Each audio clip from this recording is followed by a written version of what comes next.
ముందుగానే నిర్ణయించితివే.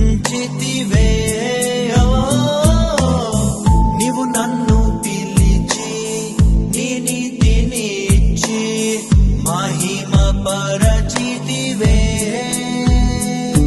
నేనేమయ్యుంటినో అందుకు కాదయ్యా, నా క్రియలను బట్టి అసలే కాదయ్యా.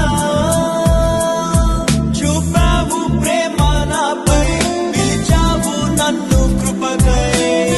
జనములకు ప్రవక్తగా నన్ను